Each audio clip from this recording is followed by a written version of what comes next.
Bonjour à chacun.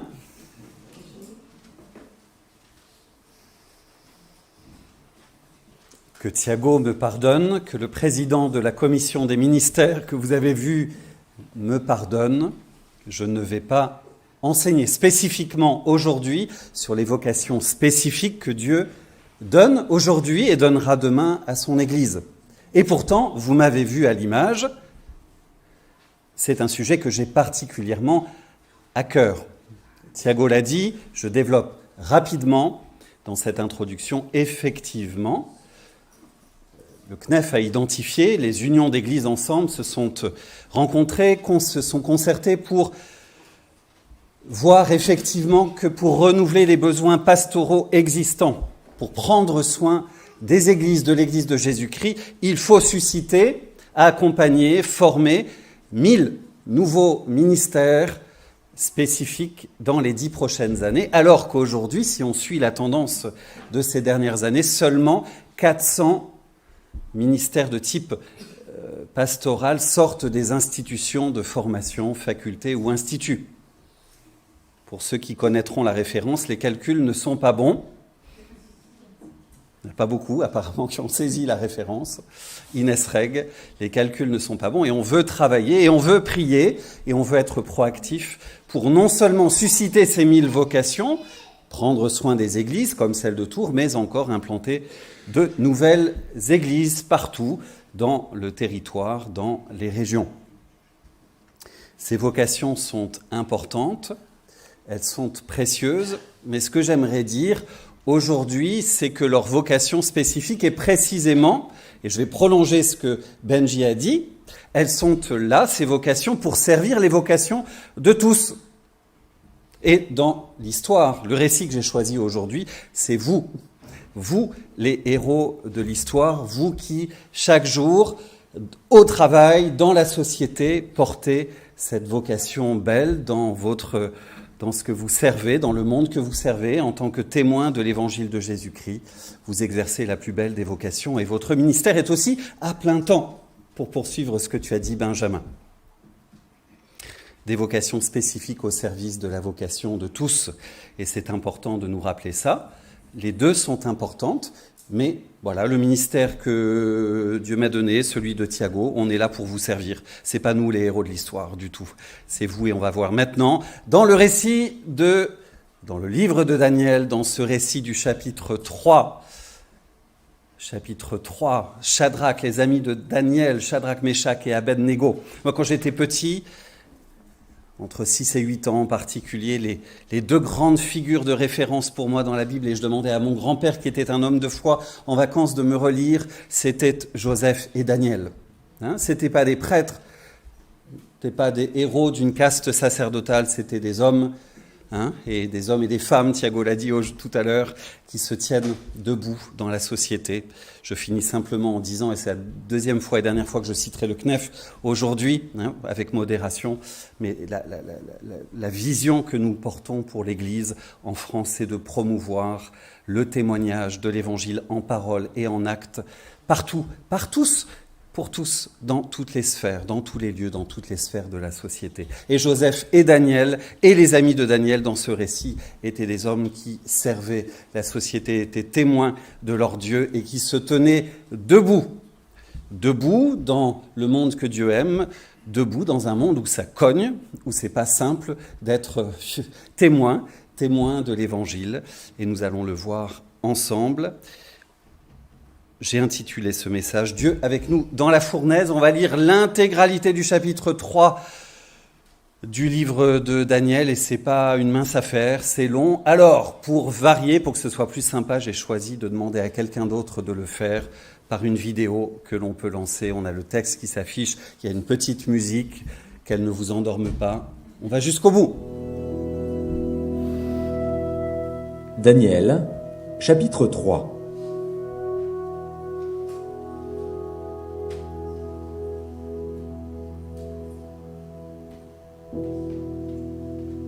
Le roi Nebuchadnezzar fit une statue d'or, haute de 60 coudées et large de 6 coudées. Il la dressa dans la vallée de Dura, dans la province de Babylone. Le roi Nebuchadnezzar fit convoquer les satrapes, les intendants et les gouverneurs, les grands juges, les trésoriers, les jurisconsuls, les juges et tous les magistrats des provinces, pour qu'ils se rendissent à la dédicace de la statue qu'avait élevée le roi Nebuchadnezzar. Alors les satrapes, les intendants et les gouverneurs, les grands juges, les trésoriers, les jurisconsuls, les juges et tous les magistrats des provinces s'assemblèrent pour la dédicace de la statue qu'avait élevée le roi Nebuchadnezzar. Ils se placèrent devant la statue qu'avait élevée Nebuchadnezzar. Un héros cria à haute voix : « Voici ce qu'on vous ordonne, peuple, nation, hommes de toute langue. Au moment où vous entendrez le son de la trompette, du chalumeau, de la guitare, de la sambuc, du psalterion, de la cornemuse et de toutes sortes d'instruments de musique, vous vous prosternerez et vous adorerez la statue d'or qu'a élevée le roi Nebuchadnezzar. Quiconque ne se prosternera pas et n'adorera pas sera jeté à l'instant même au milieu d'une fournaise ardente. C'est pourquoi, au moment où tous les peuples entendirent le son de la trompette, du chalumeau, de la guitare, de la sambuc, du psalterion et de toutes sortes d'instruments de musique, tous les peuples, les nations, les hommes de toute langue se prosternèrent et adorèrent la statue d'or qu'avait élevée le roi Nebuchadnezzar. À cette occasion, et dans le même temps, quelques Chaldéens s'approchèrent et accusèrent les Juifs. Ils prirent la parole et dirent au roi Nebuchadnezzar : « Ô roi, vis éternellement ! Tu as donné un ordre d'après lequel tous ceux qui entendraient le son de la trompette, du chalumeau, de la guitare, de la sambuc, du psalterion, de la cornemuse et de toutes sortes d'instruments devraient se prosterner et adorer la statue d'or, et d'après lequel quiconque ne se prosternerait pas et n'adorerait pas serait jeté au milieu d'une fournaise ardente. Or, il y a des Juifs à qui tu as remis l'intendance de la province de Babylone, Shadrach, Meshach et Abednego, hommes qui ne tiennent aucun compte de toi, ô roi. Ils ne servent pas tes dieux, et ils n'adorent point la statue d'or que tu as élevée. » Alors Nebuchadnezzar, irrité et furieux, donna l'ordre qu'on amenât Shadrach, Meshach et Abednego. Et ces hommes furent amenés devant le roi. Nebuchadnezzar prit la parole et leur dit : « Est-ce de propos délibérés, Shadrach, Meshach et Abednego, que vous ne servez pas mes dieux et que vous n'adorez pas la statue d'or que j'ai élevée ? Maintenant tenez-vous prêts, et au moment où vous entendrez le son de la trompette, du chalumeau, de la guitare, de la sambuc, du psalterion, de la cornemuse et de toutes sortes d'instruments, vous vous prosternerez et vous adorerez la statue que j'ai faite. Si vous ne l'adorez pas, vous serez jeté à l'instant même au milieu d'une fournaise ardente. Et quel est le Dieu qui vous délivrera de ma main ? » Shadrach, Meshach et Abednego répliquèrent au roi Nebuchadnezzar : « Nous n'avons pas besoin de te répondre là-dessus. Voici, notre Dieu que nous servons peut nous délivrer de la fournaise ardente, et il nous délivrera de ta main, ô roi. Sinon, sache, ô roi, que nous ne servirons pas tes dieux, et que nous n'adorerons pas la statue d'or que tu as élevée. » Sur quoi Nebuchadnezzar fut rempli de fureur, et il changea de visage en tournant ses regards contre Shadrach, Meshach et Abednego. Il reprit la parole et ordonna de chauffer la fournaise 7 fois plus qu'il ne convenait de la chauffer. Puis il commanda à quelques-uns des plus vigoureux soldats de son armée de lier Shadrach, Meshach et Abednego et de les jeter dans la fournaise ardente. Ces hommes furent liés avec leurs caleçons, leurs tuniques, leurs manteaux et leurs autres vêtements et jetés au milieu de la fournaise ardente. Comme l'ordre du roi était sévère et que la fournaise était extraordinairement chauffée, la flamme tua les hommes qui y avaient jeté Shadrach, Meshach et Abednego. Et ces 3 hommes, Shadrach, Meshach et Abednego, tombèrent liés au milieu de la fournaise ardente. Alors le roi Nebuchadnezzar fut effrayé et se leva précipitamment.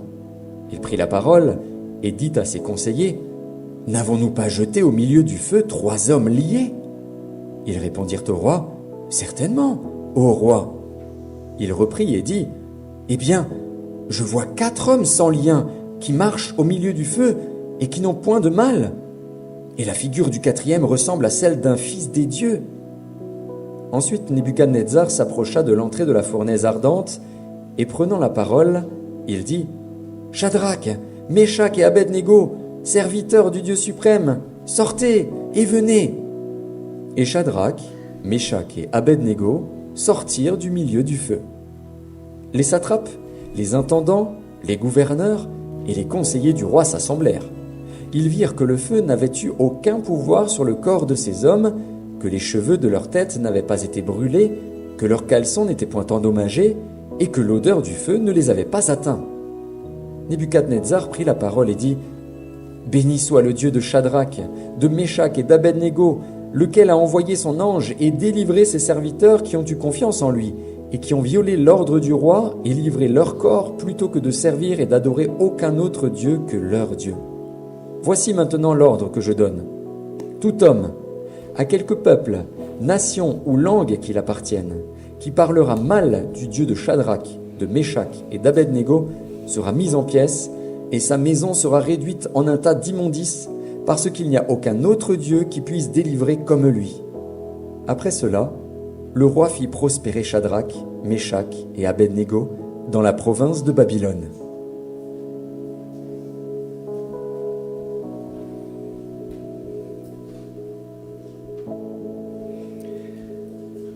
Voilà une belle lecture. Tout l'Empire est convoqué. La statue impériale, majestueuse, à la façon du colosse de Rhodes dans l'Antiquité, haute de 30 mètres, faite à l'effigie du roi. On imagine un immeuble aujourd'hui de 10 étages à peu près, pour vous représenter la taille de ce colosse, de cette statue. Toute d'or, rayonnante, elle trône littéralement dans la vallée de Dura, dans la province de Babylone, hissée comme une envie d'éternité, celle d'un roi apparemment triomphant devant l'avenir et sûr de son règne, et il veut l'affirmer par cette statue. Diapo suivante. Est-ce que pour certains, peut-être les trentenaires, quarantenaires et un peu au-delà, cette image vous dit quelque chose, vous rappelle un souvenir? Moi, j'étais fan, deuxième évocation de l'enfance, de la jeunesse, là, fan de Michael Jackson. Ça, c'est son 4e album, je crois, j'ai pas compté exactement, 1994 de mémoire. C'était la jaquette de l'album. Et avec cette statue, cette mise en scène, et le titre de l'album n'était pas anodin, historique, comme un désir d'éternité, effectivement. Et cet homme était marqué par ce désir-là, marquer l'histoire, une envie d'éternité. Pour la petite histoire, cette statue, en 12 exemplaires partout dans le monde, a réellement existé. Il en existe encore plusieurs exemplaires qui demeurent hissés, non pas 30 mètres, mais 12 mètres. Une envie d'éternité. Nous revenons dans la province de Babylone, cette statue de 30 mètres, hissée de la même manière, comme un désir de s'affirmer, de rester, de marquer l'histoire, celle, apparemment donc,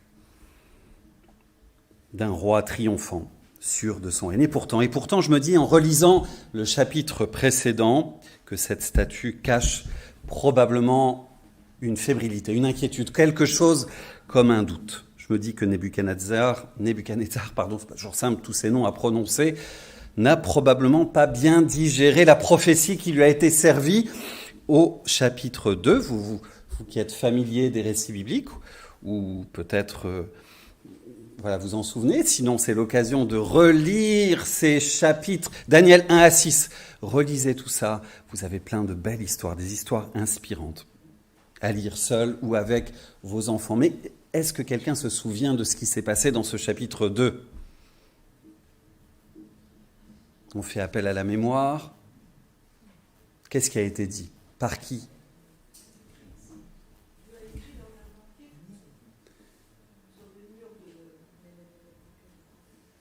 Alors, c'est une vision. Qui c'est qui se souvient de cette vision ? Pardon, Francis, de me tourner vers toi. Non, c'est pas du tout pour te mettre en difficulté. Je voyais mon secours, Thiago. Comment ? C'est ça, voilà. Et des empires, vous vous souvenez ? Ouais. Ouais. Et il y a une vision. Vous vous souvenez de cette vision ?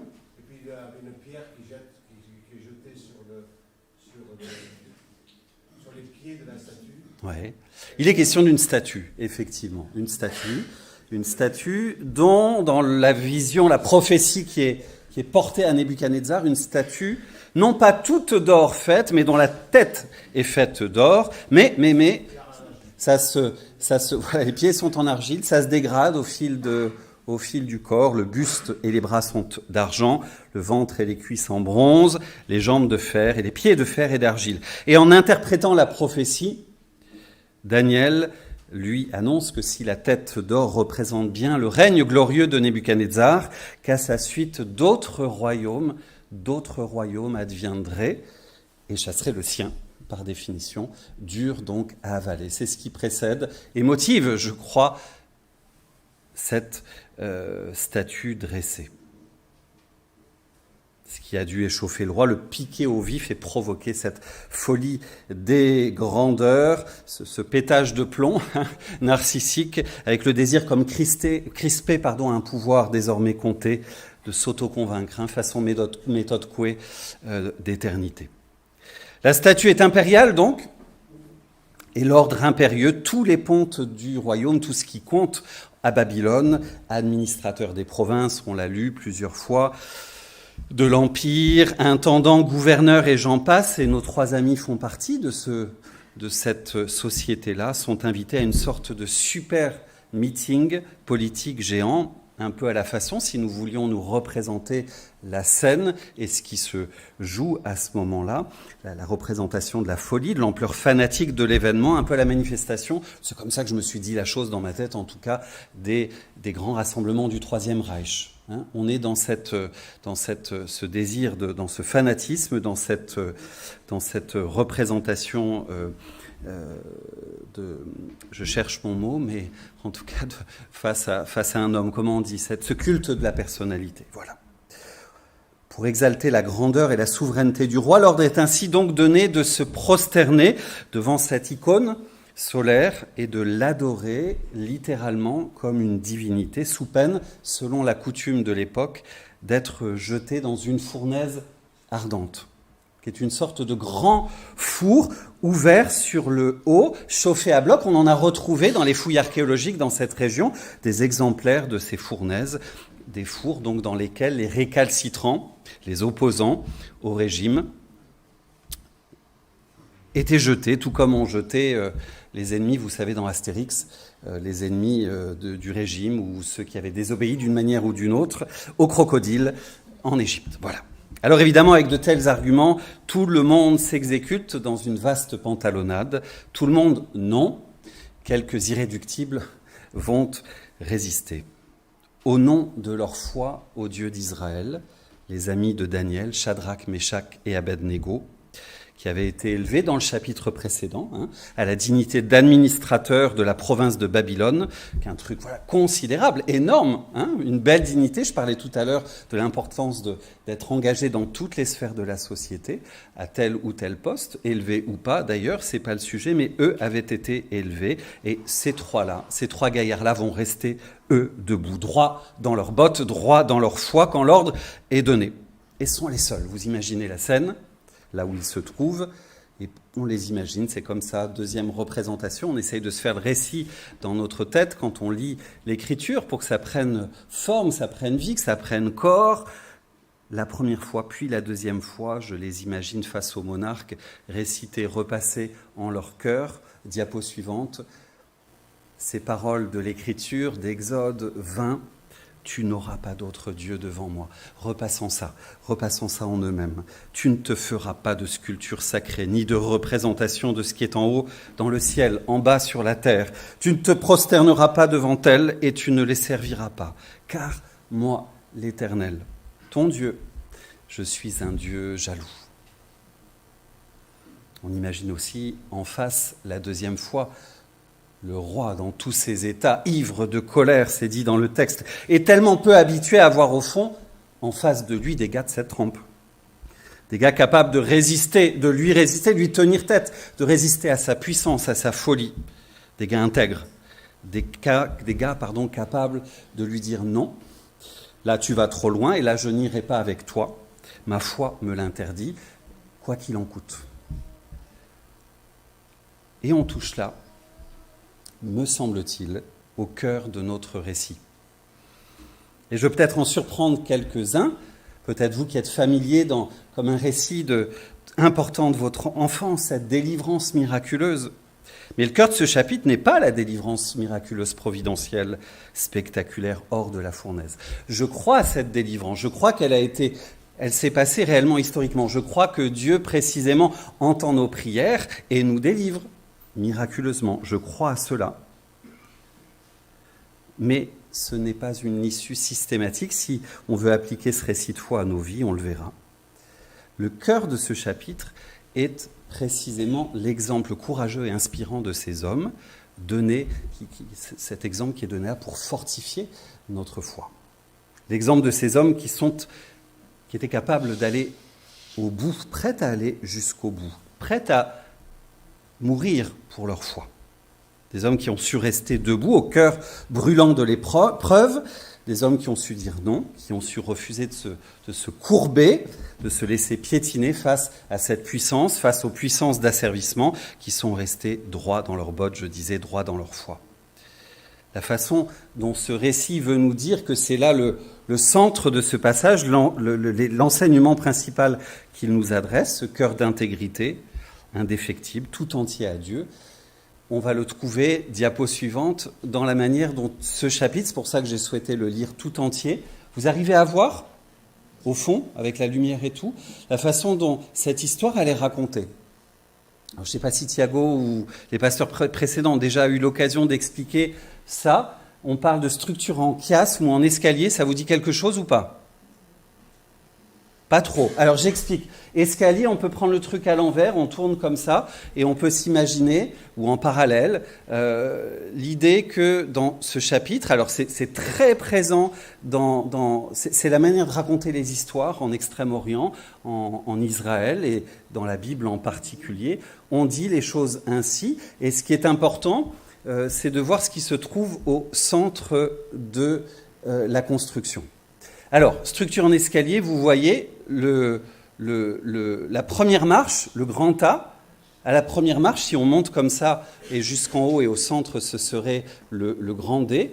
Au grand A correspond le A', d'accord ? On monte d'une marche, au grand B correspond le B', le C', et donc là, tout en haut de l'escalier, ce qui est au centre, ce qui est important dans le récit, ce que le narrateur veut communiquer, enseigner, c'est le sommet de la marche, ici, la réponse des trois. Donc je relis rapidement, et vous relirez ce chapitre-là, et à chaque fois, le narrateur, pour aider le lecteur à comprendre que c'est bien une structure en escalier, là, il donne des indices, et on reprend, il y a des mots qui sont repris, et le lecteur, à l'époque, comprend très très rapidement, tiens, il va chercher au centre le cœur de l'enseignement. Ordre du roi, première marche, ordre du roi donné à tous les fonctionnaires et toutes les nations d'adorer la statue correspond le constat des fonctionnaires, ordre du roi à toutes les nations de n'adorer aucun autre Dieu que celui des Juifs. Il y a un retournement de situation, effectivement, le récit a progressé et Dieu a transformé le mal en bien. Marche B, discussion du roi avec les Chaldéens qui accusent les Juifs de ne pas respecter ni le roi ni ses dieux, correspond la marche B', discussion du roi avec les conseillers au sujet des trois serviteurs du Dieu très haut. C', le roi furieux ordonne aux trois d'adorer la statue, C', le roi furieux ordonne de jeter les trois dans la fournaise, et donc au cœur, et nous y venons, la réponse de ces trois gaillards, Shadrach, Meshach et Abednego, que nous relisons ensemble à la question de Nebuchadnezzar. Quel est le Dieu qui vous délivrera de ma main ? Shadrach, Meshach et Abednego répondent ceci. Ils répliquent au roi ces paroles. Nous n'avons pas besoin de te répondre là-dessus. C'est pas ton problème. C'est pas ton affaire. Voici notre Dieu que nous servons. Voici notre Dieu que nous servons peut nous délivrer de la fournaise ardente.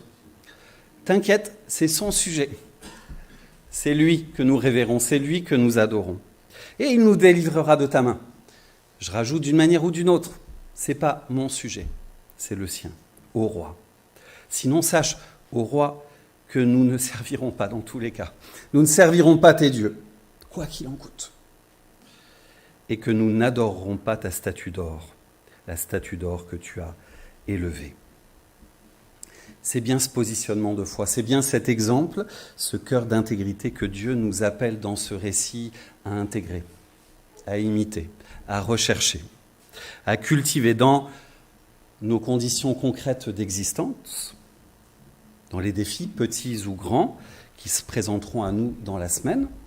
Je conclurai dessus. Il ne s'agit pas de rêver, de fantasmer une vie de grandeur. Ce serait une autre manière paradoxale de se rêver de manière grande. Non, non, c'est réellement demain, dans ta semaine, ce qui t'attend, la capacité à te dresser, à dire non. Avec l'idée non pas que Dieu te préservera nécessairement de l'épreuve, que tu ne souffriras pas, mais la promesse qu'il te tiendra fidèle dans l'épreuve et qu'il te donnera les ressources pour être capable de dire non, effectivement, de rester debout et qu'il se tiendra debout avec toi quand c'est chaud dans la fournaise et qu'il t'aidera dans l'adversité à tenir les conséquences des choix que tu poseras. Sans présumer, encore une fois, et j'insiste là-dessus, comme dans l'histoire, des conséquences de l'issue de l'histoire. Quand ils disent non, quand ils se tiennent, ils ne savent pas ce que Dieu va faire. C'est son problème. Moi, mon problème, c'est d'être fidèle à Dieu et de faire sa joie et sa fierté en posant des choix courageux, comme les compagnons de Daniel. Ma vie lui appartient, je la lui confie, il en fait ce qu'il veut.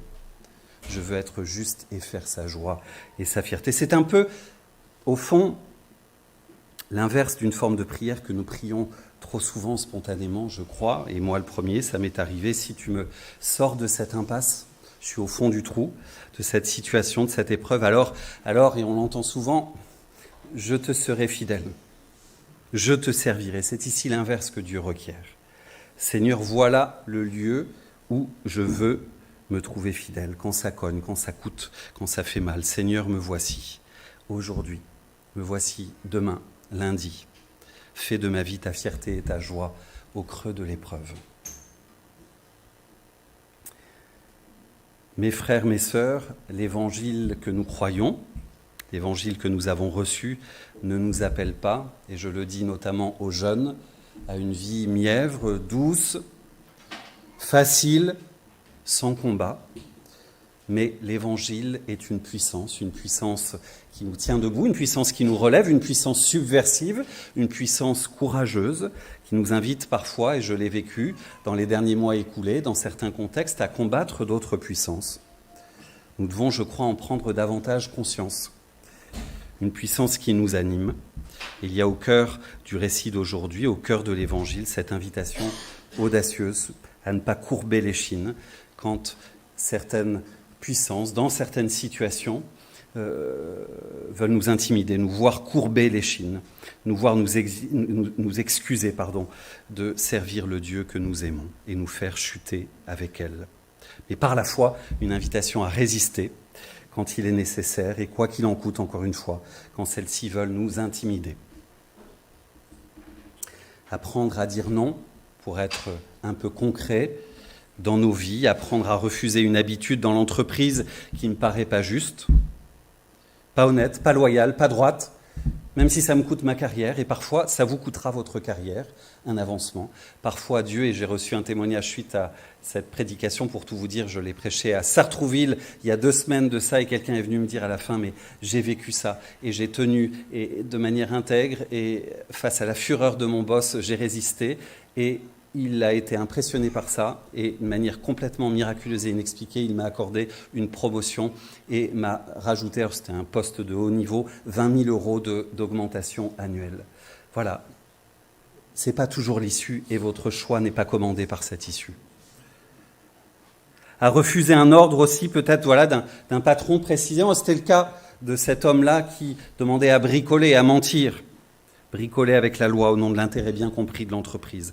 Apprendre à refuser la logique du groupe, à l'école ou à la fac peut-être, face à telle ou telle pratique festive ou grégaire, face à peut-être dans le groupe cette tendance à regarder ou moquer un gars ou une fille un peu différent et combien on se laisse entraîner et on a peur au fond de ne pas faire comme les autres? Est-ce qu'on a toujours la trempe, l'audace de dire non dans la diversité de ces situations? Vous trouverez immanquablement dans ce que vous vivez aujourd'hui ou demain quelque chose de cet ordre-là.